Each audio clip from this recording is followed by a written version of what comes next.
Esse é o Citroën DS5, uma novidade da marca francesa que tenta mostrar, né, pro público de um modo geral o que a Citroën tem de luxo, de sofisticação, de equipamentos sofisticados de série e assim por diante.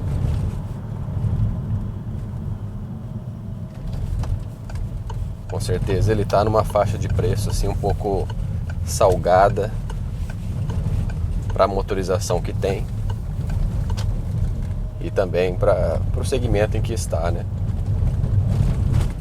Nós vimos até um pouco tempo atrás aí a Peugeot lançando o 508 com essa mesma motorização num preço de R$ 119.900 e depois de algum pouco tempo teve que reduzir o valor em R$ 10.000, chegando a R$ 109.900, porque com certeza as vendas não estavam no que a empresa queria, né? Mas é claro que, diferentemente do 508, que é um sedã comum, com o formato comum e também as características comuns do segmento, o DS5 realmente é algo bem diferenciado.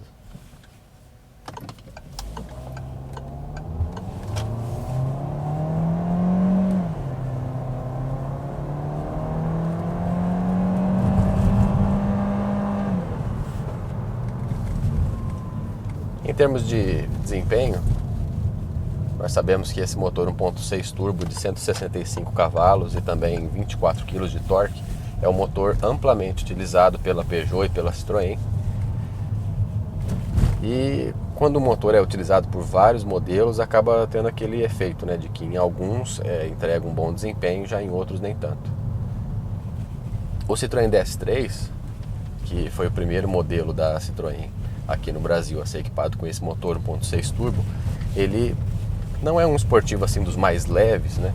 Também é bem pesadinho, mas em comparação com o DS5 ele é bem mais leve. E o desempenho nele fica bem mais interessante.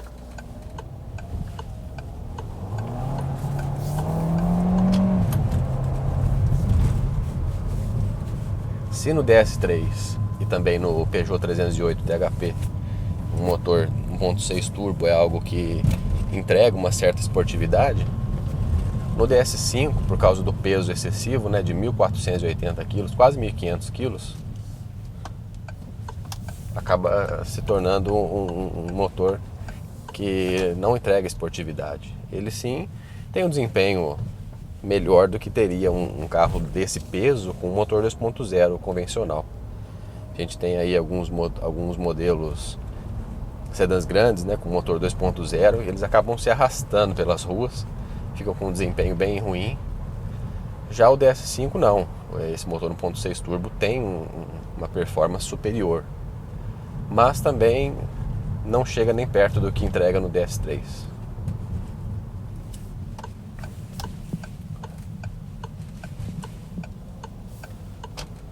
E é claro que não teria como fazer milagre, né? Um carro com 1.500 kg, 165 cavalos, 24 kg de torque, algo em torno de 200 cavalos e uns 30 kg de torque seria algo mais apropriado para o DS5, para que ele realmente tivesse um desempenho bem esportivo, né? Então, quem tem interesse talvez em comprar um tem que fazer um test drive, aí sim vai perceber na prática que o desempenho não é assim tão empolgante. Mas é claro que o DS5 ele é um carro assim mais luxuoso, né, mais sofisticado, uma pessoa que tem talvez filhos, né, uma pessoa que tem uma família um pouco maior e precisa de um carro assim que passe, né, aquela sensação de que aquela pessoa realmente tem estilo. Ela é uma pessoa que escolhe o carro levando muito em consideração o design.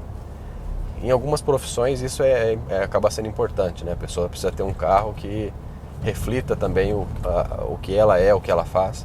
Então o DS5, realmente a pessoa que compra um carro desse não tem como objetivo ter um carro puramente esportivo, né? A Citroën sabe disso.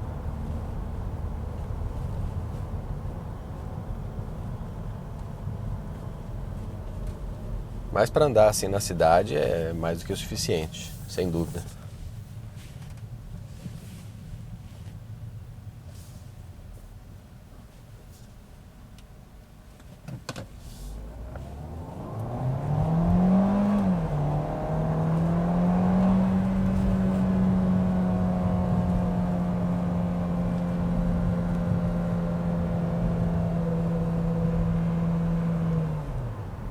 para perceber que no começo as respostas são um pouco lentas, depois na faixa média de rotações já tem uma entrega de torque um pouco melhor, e depois no final a gente vê que aí o motor realmente passa a uma condução mais esportiva. Esse é o ponto que a gente pode falar a respeito do desempenho do DS5. Com relação à suspensão, quando nós estamos andando assim num asfalto bom como aqui, é tranquilo. É um carro que tem uma suspensão equilibrada, mantém sim uma boa dose de conforto e também boa estabilidade. Só que os pneus de 18 polegadas, como eles são de perfil baixo, né, 235, 45, 18, são perfil baixo, então acaba em asfalto pior, em asfalto mais irregular, a gente acaba sentindo isso mais aqui dentro da cabine. Principalmente quando você passa em buracos, a pancada é bem seca, dá muita dó da suspensão, dó do carro.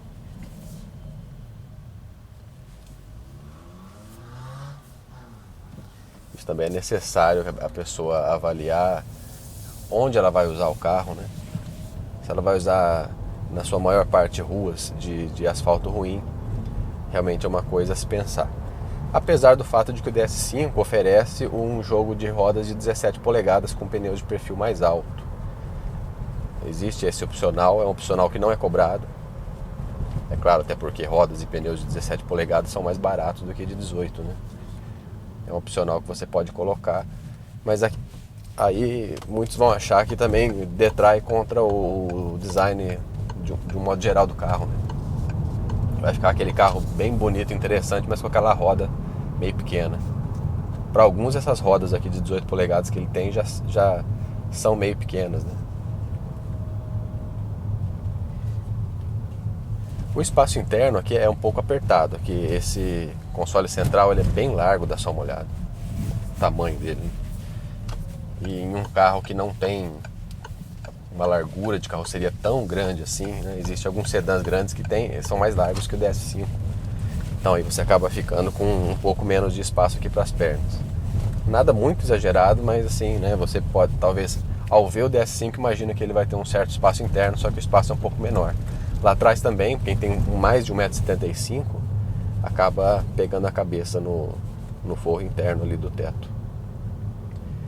E o consumo, né?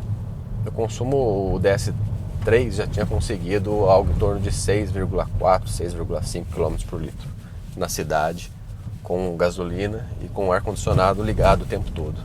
O DS5, por ser bem pesadão, o consumo ficou um pouco pior, foi de 5,9 km por litro na média, né, com gasolina.